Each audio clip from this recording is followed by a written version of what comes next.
Students, your question number 1 from exercise 5b, it is the cross multiplication method. तो इस method में हम questions को कैसे सॉल्व करेंगे, हमें वेरिएबल जो दिए हुए हैं x एंड y उन्हीं की वैल्यूज को कैलकुलेट करना है, but by cross multiplication method. तो उसके लिए हम सबसे पहले क्या करते हैं, जो वेरिएबल होते हैं उनको लिख लेते हैं। जैसे सपोज x है, y है और जो कांस्टेंट टर्म है उसको हम 1 लिखते हैं। ठीक है, इसको लिखने के बाद में हम क्या करते हैं कि इनकी जो इक्वेशन दी हुई है वो किस फॉर्म की है, ax + by प्लस c = 0 की फॉर्म में है। ये इसी फॉर्म में होनी भी चाहिए, राइट साइड में 0 होना चाहिए, बाकी सारे टर्म्स आपके लेफ्ट साइड में होने चाहिए।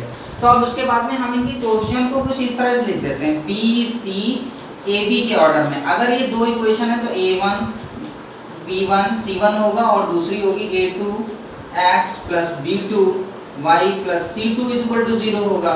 तो b c a b की फॉर्म में लिखने का मतलब है कि आप जो है b वाला टर्म पहले लिखेंगे, कोएफिशिएंट ऑफ y, एंड उसके बाद में कांस्टेंट टर्म लिखेंगे, फिर उसको कोएफिशिएंट ऑफ x लिखेंगे एंड उसके बाद फिर कोएफिशिएंट ऑफ y लिखेंगे। तो इसी फॉर्म में हम लिखने की कोशिश कर रहे हैं। इसमें लिखते हैं, क्या हो जाएगा, हमारा b से लिखना है, b से, इसका मतलब y का कोएफिशिएंट जो लिखे हुए हैं -5 -4 लिख दिया। c लिखना है यानी कि 8 लिखना है और फिर 7 लिखना है। फिर उसके बाद में a है तो a का कोएफिशिएंट मतलब 2 और 1 है तो ये लिख दिया। उसके बाद में b है फिर से, तो ये -5 और -4।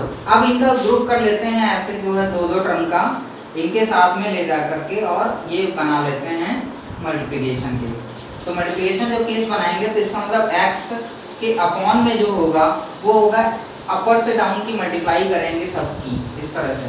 तो अपर की डाउन से मल्टीप्लाई कराएंगे तो -5 × -7, फिर साइन बीच में माइनस का लगेगा और सब्ट्रैक्ट कर देंगे डाउन से अप की मल्टीप्लिकेशन, यानी कि -4 की मल्टीप्लिकेशन 8 से कर देंगे। इज इक्वल टू सेम इसमें भी वही करेंगे, y के अपॉन में जो आएगा वो 8 × 1 होगा और माइनस लगेगा 7 × 2 इज इक्वल टू 1 के नीचे लिखेंगे, फिर से 2 × -4 करेंगे, माइनस लगाएंगे 1 × -5। तो मल्टीप्लिकेशन कर लीजिए और उसके बाद में सॉल्व कर लीजिए।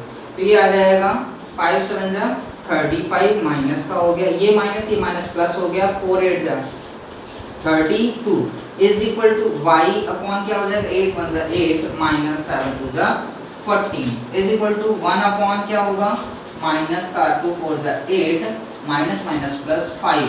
सिंप्लीफाई कर दीजिए तो x के डिनोमिनेटर में आएगा x upon -3 is equal to y upon -6 is equal to 1 upon -3।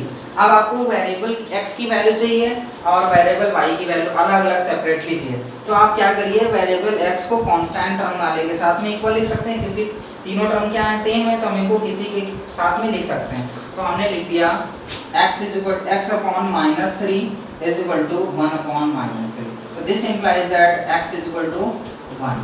यहाँ से आपको x की वैल्यू 1 आ गई। एंड दूसरा y upon -6 is equal to 1 upon -3। तो इसके अकॉर्डिंग क्या आ जाएगा, y इज इक्वल टू, ये -6 मल्टीप्लाई में चला जाएगा तो -3 2 y की वैल्यू 2 आ जाएगी। ये आपके आंसर हो जाएंगे इस मेथड से।